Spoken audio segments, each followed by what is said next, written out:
Bienvenue à nouveau. Aujourd'hui, nous recevons Alistair Crooke, un ancien diplomate et négociateur britannique qui a passé des décennies à travailler sur les conflits et l'islam politique au Moyen-Orient. Il est également le fondateur et directeur du Conflicts Forum, et je laisserai un lien dans la description vers son Substack, où il propose des analyses fascinantes. Merci donc, comme toujours, d'être revenu dans l'émission. Non, c'est toujours un plaisir de vous rejoindre.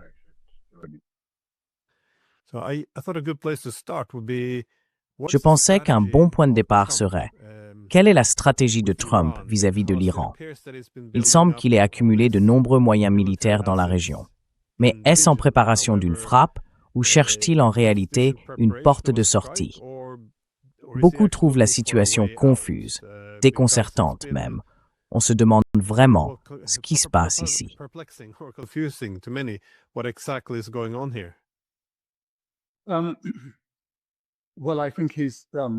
Eh bien, je pense que ce qu'il voulait a changé.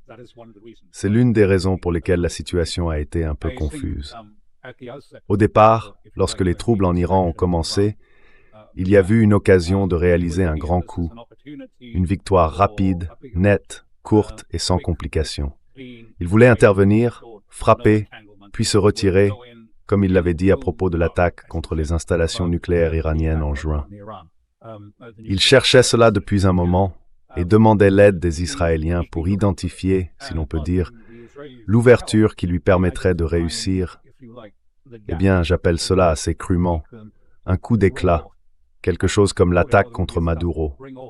Pour lui, ce serait parfait s'il pouvait trouver quelqu'un, un numéro 2 en Iran, une attaque capable de renverser l'État afin que quelqu'un d'autre prenne la relève.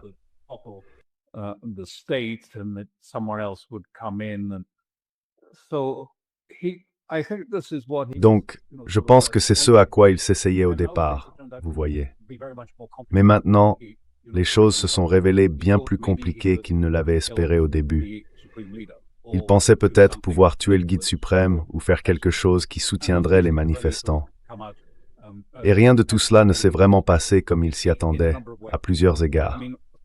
Je veux dire, tout d'abord, l'armada qu'il a déployée dans le golfe Persique comme point de pression ou menace envers l'Iran s'avère du point de vue du Pentagone être plutôt un handicap. L'armada a été chargée davantage de missiles Tomahawk que de missiles de défense aérienne, pour le dire simplement. Et même les missiles Tomahawk ne sont pas vraiment suffisants pour une opération majeure en Iran.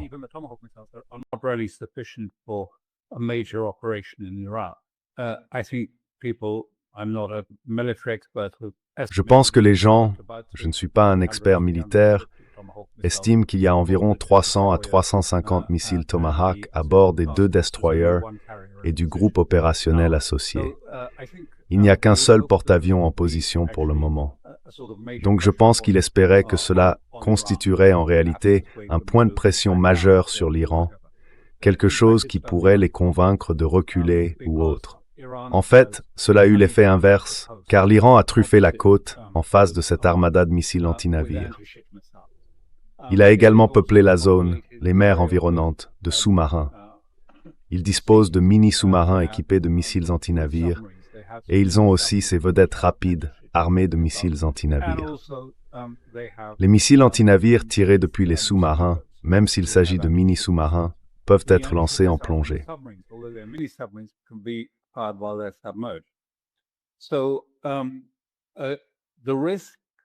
Ainsi, le risque pour l'armada a fait qu'elle a été repoussée de plus en plus loin des côtes iraniennes.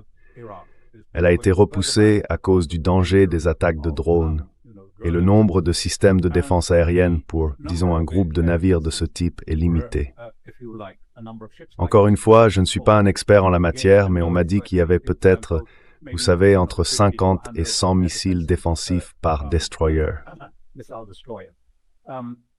Et un essaim de 300 drones iraniens submergerait presque une grande partie de ce système de défense aérienne, car il faut tirer 2 ou 3 missiles défensifs contre un seul drone. Donc, une tempête de drones serait problématique pour eux.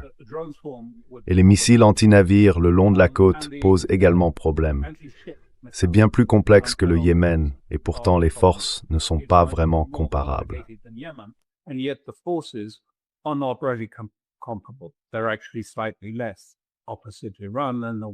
Ils sont en réalité légèrement moins opposés à l'Iran maintenant qu'ils ne l'étaient au Yémen à cette époque, et cela n'avait pas fonctionné. L'un de leurs porte-avions a été touché et endommagé. Ce type de pression est donc devenu un facteur plus complexe. L'autre aspect de tout cela, bien sûr, était la menace de fermer le détroit d'Ormuz à long terme. Au moment où la guerre commencerait, les Iraniens ont déclaré « Nous fermons Ormuz ». Et ils peuvent le faire assez facilement. Ils n'ont pas besoin de le miner. Ils peuvent simplement le fermer. Ils pourraient autoriser le passage de certains navires, peut-être ceux appartenant à des États du Golfe qui n'auraient pas été complices d'une attaque. Mais l'élément le plus important a été un changement complet de la position iranienne depuis la fin du mois de juin.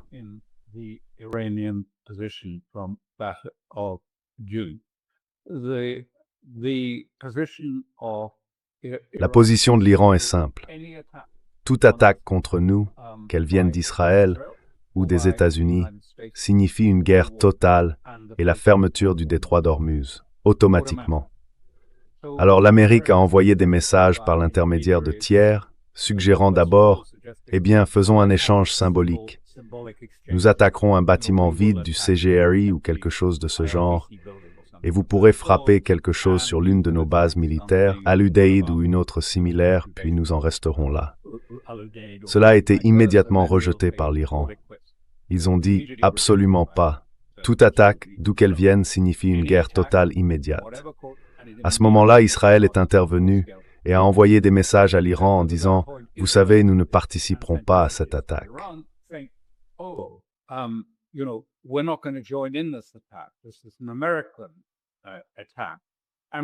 C'est une attaque américaine et nous n'y participerons pas, donc nous ne nous attendons pas à ce que vous nous attaquiez. Et l'Iran a répondu « Absolument pas. Dès que nous serons attaqués, immédiatement après l'attaque, nous déclencherons la guerre dans son ensemble. » Je pense donc que Trump a examiné diverses options, cherchant, essayant de trouver la faille dans, vous savez, le système de dissuasion que l'Iran a mis en place, quelque chose sur quoi il pourrait intervenir et frapper. Et aussi parce que, vous savez, le prétexte pour une attaque n'existe pas vraiment en ce moment. Je veux dire, c'est Trump lui-même qui a dit que la menace nucléaire avait été anéantie. Il n'y a pas de manifestation.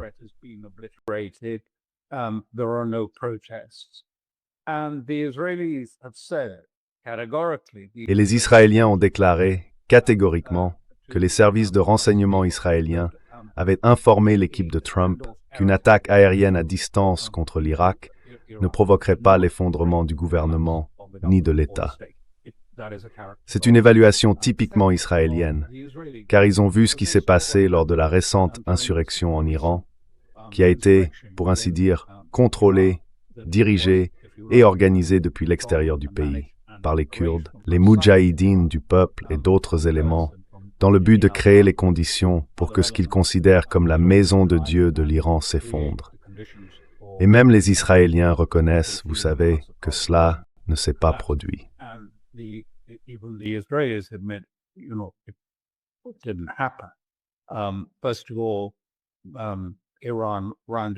Tout d'abord, l'Iran a arrêté la plupart des insurgés parce qu'ils avaient réussi à pirater et à couper la liaison Starlink. Mais cela leur a aussi apparemment permis de piéger et d'arrêter ceux qui disposaient de connexions satellites vers l'extérieur et qui étaient, si l'on veut, dirigés par des responsables situés hors d'Iran. Ils ont donc démantelé une grande partie du réseau CIA-Mossad en Iran. Une partie subsiste peut-être encore, mais il a subi de lourdes pertes pendant cette période et il n'y a plus de manifestations. Alors sur quoi Trump va-t-il s'appuyer? Je veux dire, la question nucléaire, même Israël dit que ce n'est pas le vrai problème.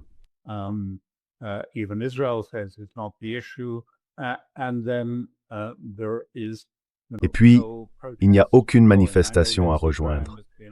Je sais que Lindsey Graham a dit, vous savez, qu'il fallait envoyer des troupes sur le terrain, aller là-bas et soutenir les manifestants.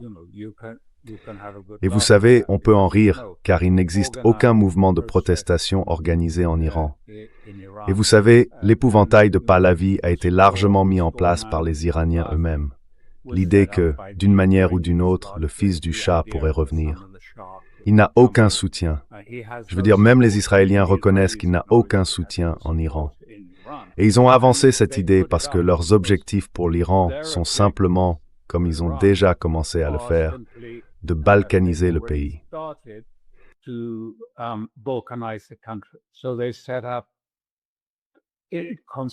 Ils ont donc établi des constitutions pour la région kurde, la région d'Amanshar et la région Baloutchistan, puis tu sais, la région azérie.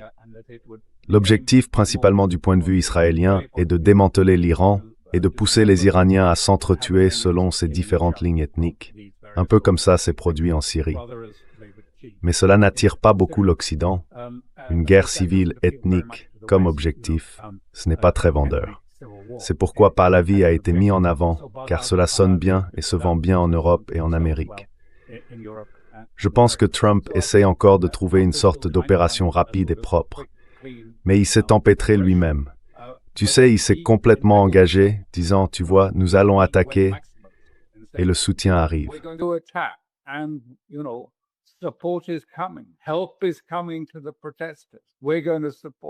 L'aide arrive pour les manifestants. Nous allons soutenir les manifestants. Mais il n'y a pas vraiment grand-chose qu'ils puissent faire. Que pourrait-il faire? Il pourrait bombarder quelques bâtiments, quelques symboles de l'État à distance, mais il risquerait de perdre des avions. Cela pourrait, vous savez, nuire à son armada, sa plus grande armada dans le Golfe Persique. C'est donc un dilemme dans lequel il s'est lui-même enfermé. Et je pense qu'en ce moment, l'effort consiste à essayer de trouver un moyen d'inverser tout cela. Et les Israéliens n'aident pas. Voilà où nous en sommes. Les Israéliens, si vous voulez, ont vraiment mis des obstacles sur sa route pour l'empêcher, si l'on peut dire, d'avancer vers une sortie fondée sur une sorte d'accord nucléaire.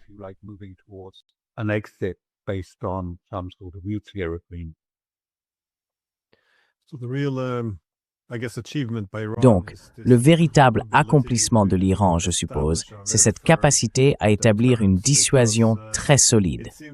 Parce qu'il semble que ce que vous décrivez, c'est que les États-Unis essayent d'imposer les règles d'une guerre à venir, qu'Israël restera immédiatement en retrait, que nous bombarderons un peu aujourd'hui, puis que nous arrêterons tout le soir même. En substance, cette dissuasion reviendrait aussi à priver les États-Unis de tout contrôle sur l'escalade, c'est-à-dire de la capacité à choisir quand commencer une guerre, comment la mener et quand y mettre fin. Mais ce que je trouve intéressant, c'est que beaucoup d'alliés arabes de l'Amérique ne veulent en aucune façon y participer.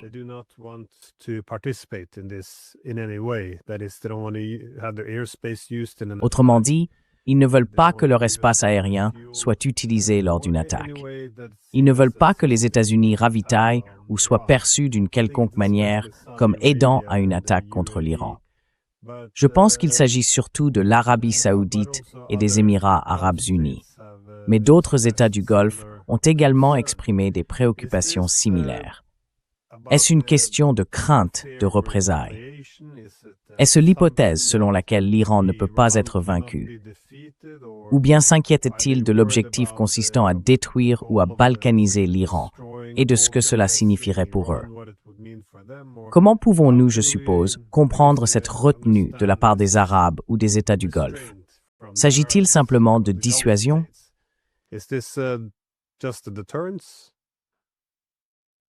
Non. Je pense qu'il y a plusieurs éléments. L'un d'eux est bien sûr que la fermeture du détroit d'Ormuz aurait un impact considérable sur les États du Golfe dont les navires y transitent. Théoriquement, ils pourraient assurer leur passage en ne participant pas ou en ne collaborant pas à une attaque. Mais je pense que c'est plus complexe que cela. Deux autres facteurs entrent en jeu. Le premier est que l'Arabie saoudite a adopté une position fortement anti-israélienne, considérant Israël comme une menace pour le royaume et pour ses ambitions. Après tout, le concept du Grand Israël inclut des parties de l'Arabie saoudite, et ils perçoivent le projet israélien comme visant à créer une région affaiblie et balkanisée. Ils deviennent donc de plus en plus hostiles envers Israël. Antagonistic to Israel. There was an extraordinary speech by Il y a eu un discours extraordinaire de l'ancien chef du renseignement en Arabie Saoudite, où il a qualifié sans détour les Israéliens de génocidaires, tuant des Arabes et d'autres. Je pense donc que c'est un élément important, cette idée que, vous savez, l'Iran et qu'Israël n'est pas leur ami. Israël déstabilise profondément le Moyen-Orient, d'une manière qu'ils n'auraient jamais imaginée il y a quelques années. Mais maintenant, ils voient qu'il n'y a plus de limites. L'attaque contre le Qatar, l'attaque contre le Liban, l'attaque contre le Yémen, ils constatent qu'il n'y a plus de frein, personne pour les protéger d'Israël. Il y a donc eu un changement d'humeur, et disons que l'atmosphère est différente.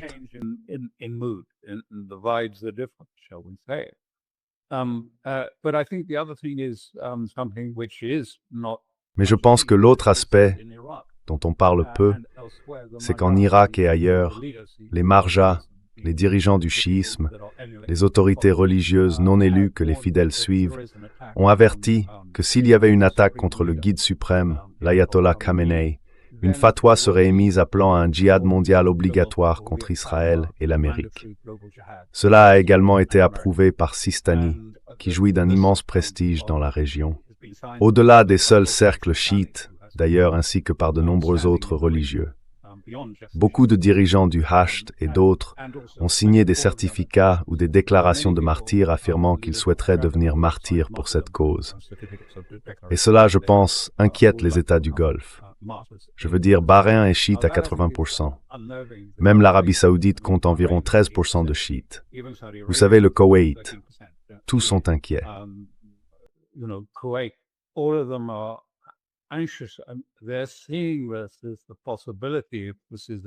Ils voient cela comme une possibilité, que si cela se transforme en une grande guerre, cela pourrait déclencher quelque chose de semblable au printemps arabe. Je veux dire, pas exactement le même que le printemps arabe, mais ce genre de tumulte et de sentiments populaires. Cela pourrait menacer leurs propres émirats, royaumes, et ainsi de suite. Donc je pense que c'est un autre facteur important. Cependant, pour revenir à ta question, quel est l'objectif de Trump? Et si ce qui se passe en ce moment en Israël, c'est que ces objectifs ont été bouleversés et inversés. Lorsque Netanyahou est allé à Mar-a-Lago le 28 décembre, il a présenté la nouvelle doctrine israélienne. Et la nouvelle doctrine israélienne était: écoutez, nous ne disons rien à propos de la question nucléaire. Nous ne sommes pas là pour vous dire que l'Iran va obtenir une arme nucléaire dans les prochaines semaines. Nous ne sommes pas là pour dire « Oh oui, la bombe, la bombe ».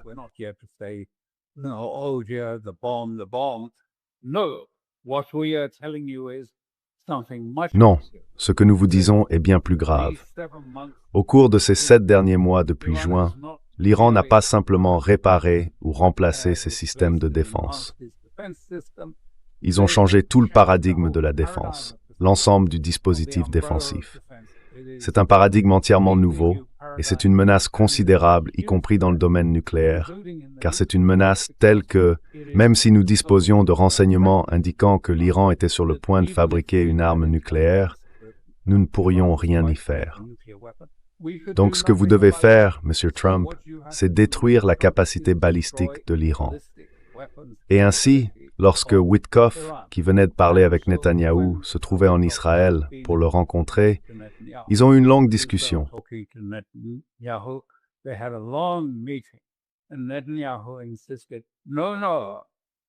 Et Netanyahou a insisté, « Non, non, nous ne voulons pas que vous négociez sur la question nucléaire. Nous voulons une attaque contre le système de missiles balistiques, contre le système de missiles iranien. Nous empêcherons donc et nous nous opposerons à tout accord sur la question nucléaire si vous en avez un. Maintenant, je ne suis pas sûr qu'il y en aura un, car les conditions préalables énoncées par Trump sont inacceptables.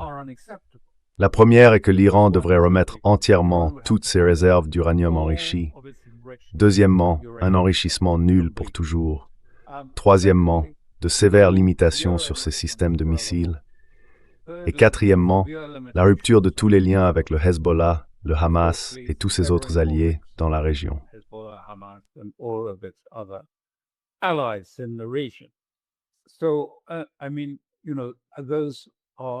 Donc, je veux dire, tu sais, ces points-là sont en grande partie non négociables. Les Iraniens ont dit, écoutez, nous parlerons d'abord de la question nucléaire, uniquement de la question nucléaire. Et ensuite, si cela est réglé, nous pourrons peut-être passer à d'autres niveaux de négociation. Ils ne précisent pas lesquels, mais ils disent que non, cela doit être la question nucléaire. On ne peut pas commencer à parler de missiles balistiques ou d'autres choses si nous ne réglons pas d'abord cette première question nucléaire. Et tu sais, je te demande, enfin, est-ce que Trump est prêt à proposer la levée de toutes les sanctions contre l'Iran pour revenir à ce qu'était le JCPOA de 2018? J'ai du mal à imaginer que cela soit perçu comme une victoire dans la psychologie de Trump qui veut se présenter comme fort.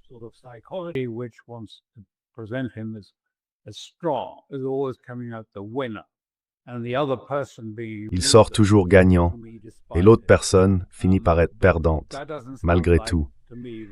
Mais cela ne me semble pas indiquer que Trump sortira vainqueur cette fois-ci. Donc, en l'état actuel des choses, il n'est pas clair ce qui va se passer. Les gens ne cessent de dire « Oh, les négociations commencent ». Ce n'est pas vrai. Ce qui s'est passé, c'est que des négociations sur l'ouverture de négociations ont commencé, ce qui est tout à fait différent de véritables négociations concrètes.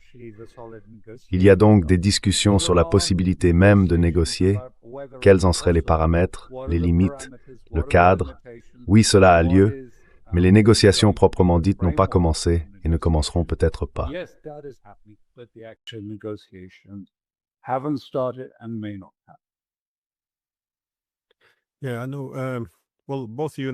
Oui, je sais. Eh bien, toi et moi étions en Iran en mai dernier, et lorsque j'ai visité les installations nucléaires là-bas, c'est aussi l'impression que j'ai eue, que les Iraniens, dans toute négociation, voulaient dissocier la question nucléaire de toutes les autres. Ils semblaient assez frustrés que chaque fois qu'ils parlaient, par exemple, de transparence concernant leur programme nucléaire civil, il faille toujours y associer les missiles balistiques, leur partenariat avec le Yémen, le Hezbollah ou le Hamas. En somme, l'idée de tout regrouper dans un seul ensemble leur était tout simplement inacceptable.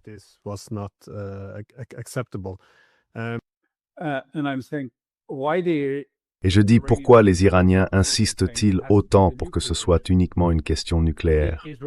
C'est vraiment parce que l'accord a toujours été un accord nucléaire, accompagné d'une levée de toutes les sanctions contre l'Iran. Ils ne veulent pas que cela devienne conditionné à d'autres facteurs. C'est sur cette base que reposaient les compréhensions mutuelles. C'est la base des négociations du JCPOA. Alors, avec Trump, qui essaie d'y ajouter d'autres dossiers, comme des liens avec le Hezbollah, eh bien, comment définir cela? Les liens du Hezbollah avec l'Iran remontent à des décennies. Ils ne sont pas apparus du jour au lendemain.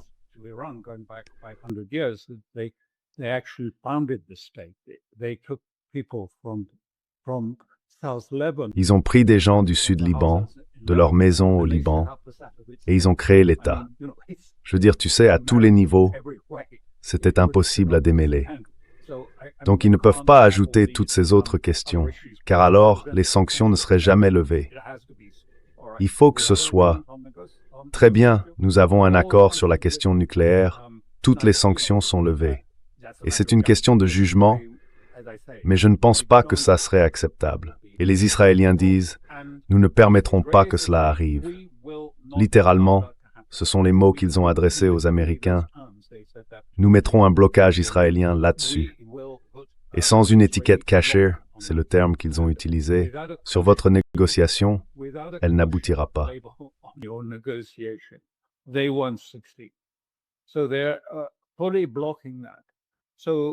Donc, ils bloquent probablement cela. Je pense que Trump cherche encore une sorte de moyen, comme je le dis, de se sortir de son dilemme, avec Lindsey Graham, qui l'exhorte à déployer des forces sur le terrain et à soutenir ses mouvements, à atterrir à Téhéran, à chercher l'opposition et à essayer de la soutenir. Je veux dire, vous savez, je pense que tout cela relève du fantasme. L'Iran a effectivement une position forte vis-à-vis des États-Unis, à la fois contre l'Armada, contre les bases militaires dans le Golfe Persique et contre Israël lui-même. La menace n'étant plus seulement symbolique, sans qu'il soit question d'un échange limité de missiles. Tout est sur la table.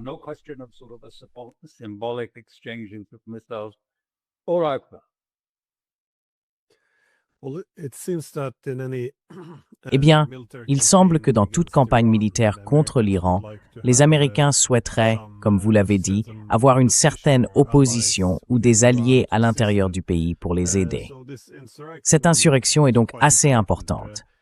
Mais que savons-nous réellement de cette insurrection aujourd'hui? Car, encore une fois, il y a une bataille de récits.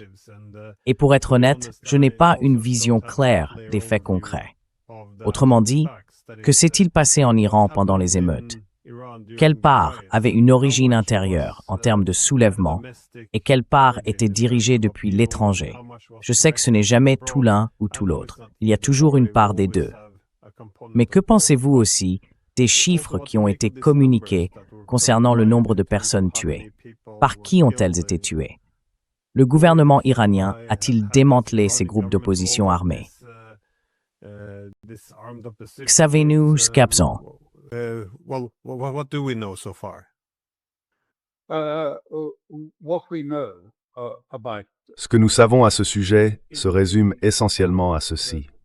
Un certain nombre d'insurgés formés par les Américains en Arménie, sur leur base où environ 3000 membres des Moudjahidines du peuple sont en formation, ainsi que des Kurdes d'Erbil et d'autres Kurdes formés par les Américains dans le nord-est de la Syrie. C'étaient les principaux éléments avec quelques Baloutches, bien que les Baloutches n'aient pas joué un grand rôle dans cette affaire. Ils sont entrés, ont été infiltrés, puis contrôlés depuis l'étranger. Ils ont été insérés dans la province de Kermanshah. Les Kurdes sont passés par des couloirs à Kermanshah et la Turquie a fourni à l'Iran des renseignements sur leurs itinéraires et les couloirs qu'ils utilisaient. Ainsi, la plupart d'entre eux, beaucoup d'entre eux, ont été tués ou arrêtés à leur arrivée. Je pense que des Katzin you seen Sonalura. I think it was about 400 or 500 came in there. MEK, mostly CIA trained. Les Moudjahidines du peuple, pour la plupart formés par la CIA, sont entrés dans l'État avec des instructions claires. Provoquer un maximum de dégâts, tuer le plus possible, multiplier les attaques contre la population. La stratégie était ancienne, un procédé déjà utilisé par les services de renseignement ailleurs. On ordonne aux gens de choisir des passants au hasard, n'importe qui à leur portée. Et souvent en même temps, des femmes munies de téléphones ou de caméras disent aux jeunes hommes « Attaque-le ». Alors ils l'attaquent, puis se mettent à crier « Tuez-le, brûlez-le, brûlez-le ». Ils choisissent des endroits où il y a déjà un feu, une artère fréquentée, pleine de monde. Ensuite, d'autres arrivent, se demandant ce qui se passe et d'où vient tout ce vacarme.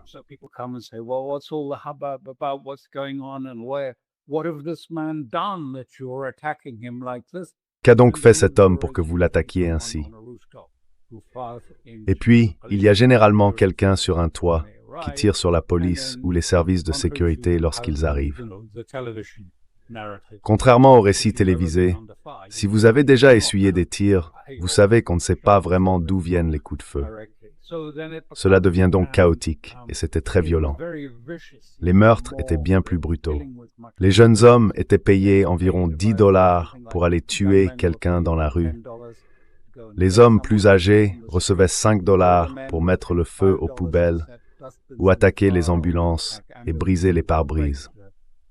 Il y avait beaucoup de forces de sécurité impliquées et la majorité des personnes tuées étaient des membres des forces de sécurité et de la police à cause des échanges de tirs.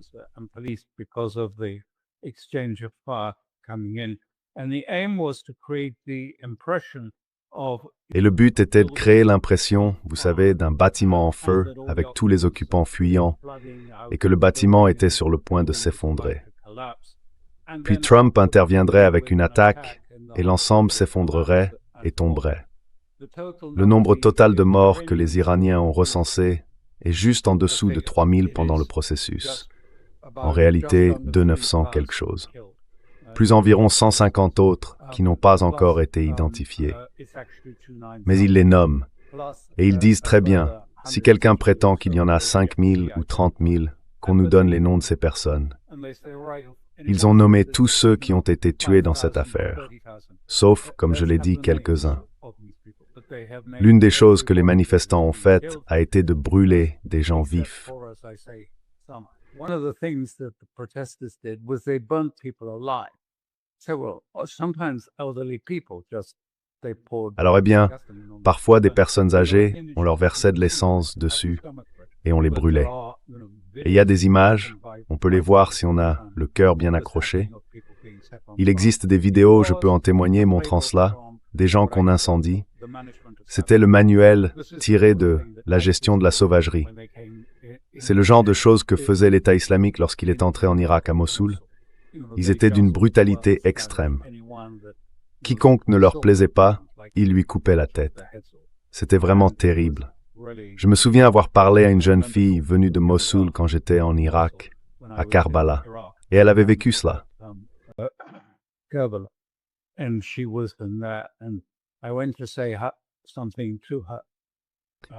Et je suis allé lui dire quelque chose, parce qu'elle était accompagnée d'un adulte. Elle était jeune, peut-être 10 ans, quelque chose comme ça. Et je lui ai dit, « Comment tu t'appelles » Et j'ai eu un regard vide. J'ai redemandé, « Comment tu t'appelles ? Je veux juste savoir ton nom. » La femme à côté de moi a dit, elle n'a pas prononcé un mot depuis qu'elle a vu toute sa famille massacrée à Mossoul. Tous ses frères, ses sœurs et ses parents ont été tués sous ses yeux. Elle n'a pas dit un seul mot depuis. Alors cette image, à cause de ce genre de tactique d'une violence extrême, cela a créé une situation où il semblait que tout le tissu de l'État était en train de se désagréger.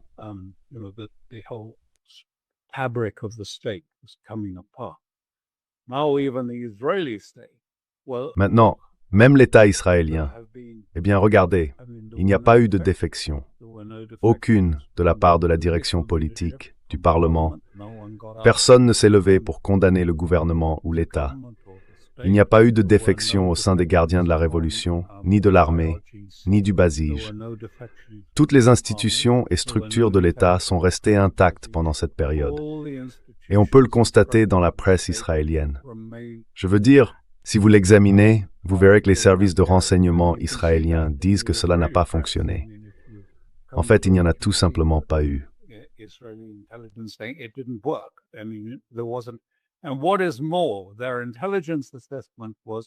Et de plus, leur évaluation du renseignement était que cela n'était en rien susceptible de faire tomber l'État. Et d'ailleurs, le Hamas n'aurait jamais fait tomber l'État.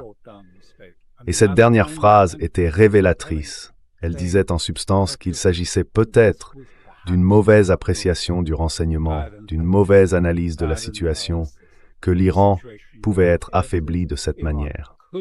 Et c'est l'évaluation du renseignement de l'establishment sécuritaire israélien. Elle a probablement été transmise à Trump, ce qui explique pourquoi il ne sait pas quoi faire et pourquoi il est dans une situation délicate. Et il est dans une situation délicate pour d'autres raisons, parce que les choses ne s'annoncent pas bien. De plus, tu sais, des tensions à Hormuz, des problèmes sur le front pétrolier pourraient facilement provoquer une vente massive sur les marchés. Je sais que tu suis de très près ce qui se passe avec le dollar, l'or et l'argent.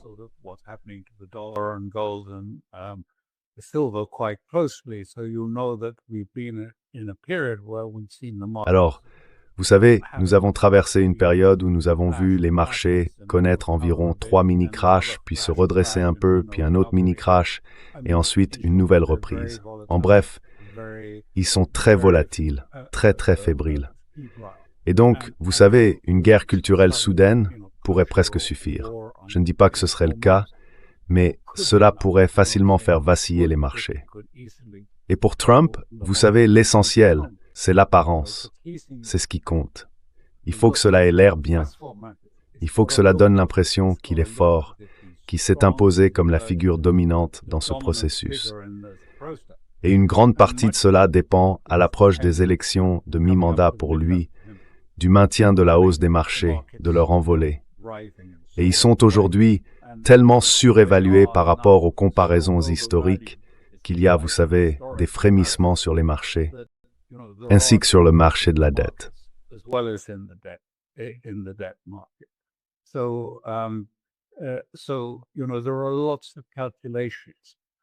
Alors, vous savez, il y a beaucoup de calculs qu'il doit faire.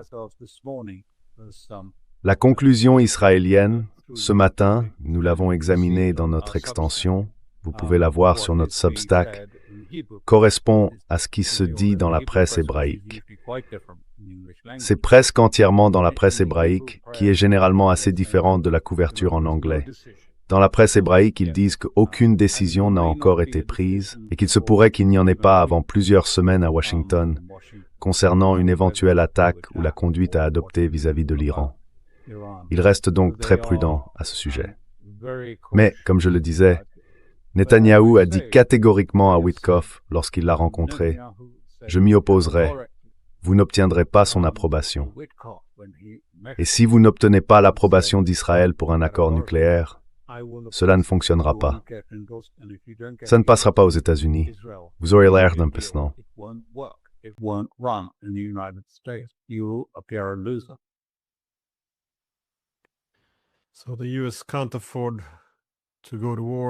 Ainsi, les États-Unis ne peuvent pas se permettre d'entrer en guerre, mais ils ne peuvent pas non plus se permettre de se retirer sans perdre la face. Il est difficile de prévoir comment la situation va évoluer. Pour une dernière question rapide, étant donné que la dissuasion de l'Iran repose plus ou moins sur le déclenchement d'une attaque à grande échelle et sur l'embrasement de la région, en visant à la fois les bases américaines et Israël, dans quelle mesure cela pourrait-il entraîner la Russie, la Chine, le Pakistan ou d'autres pays? Pas forcément de manière directe, mais si cette guerre ne se limite pas à un échange de missiles entre les États-Unis et l'Iran, de nombreuses autres grandes puissances verront soudainement leurs intérêts affectés.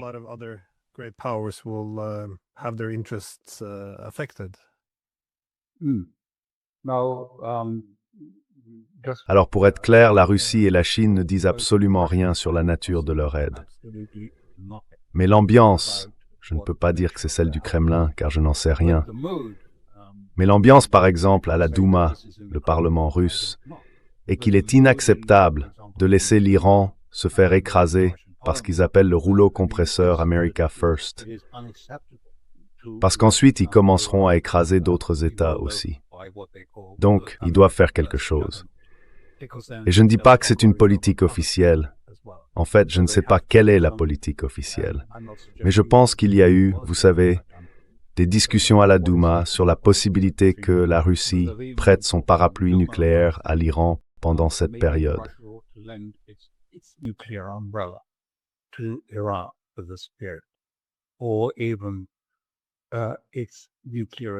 Ou même que ces navires équipés de l'arme nucléaire devraient être stationnés au large.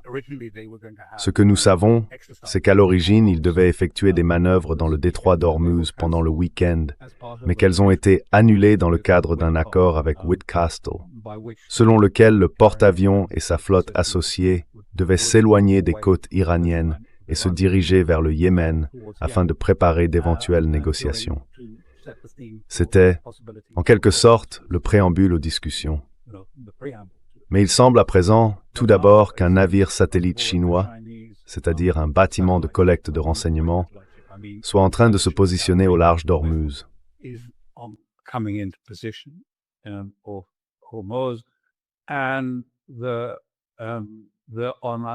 il n'y aura pas d'exercice conjoint entre la Chine et la Russie. Je pense que c'est confirmé. On ne peut jamais être totalement certain du moment où ils arriveront, ou de ce qui est prévu, mais cela compliquerait énormément la situation pour l'Amérique si des navires chinois et russes se trouvaient ensemble avec leur armada au large de l'Iran. Ce serait, je pense, un facteur très dissuasif pour les Américains qui ne voudront pas se laisser entraîner. Et puis tout ça s'est effondré parce que les Américains ont abattu le drone iranien non armé. Je crois que c'était hier. Ils essayaient de manœuvrer pour voir s'il y avait une possibilité d'entamer des négociations nucléaires à Oman. nuclear negotiations in Oman, and then a drone was shot down by. Et puis un drone a été abattu par l'USS Lincoln, parce qu'ils ont dit que c'était le drone qui suivait le porte-avions américain depuis le début. Ce n'était pas une menace pour le porte-avions. Qui a donné cet ordre? Je ne sais pas. J'imagine que ça a dû être ordonné par le CENTCOM en dernière analyse. Je ne sais pas. Mais en tout cas, il a été abattu. Et les Iraniens ont un autre drone en vol qui continue de suivre la flotte de porte-avions américaine. Donc, vous savez, si nous avons des navires russes et chinois dans l'équation, cela va compliquer les choses.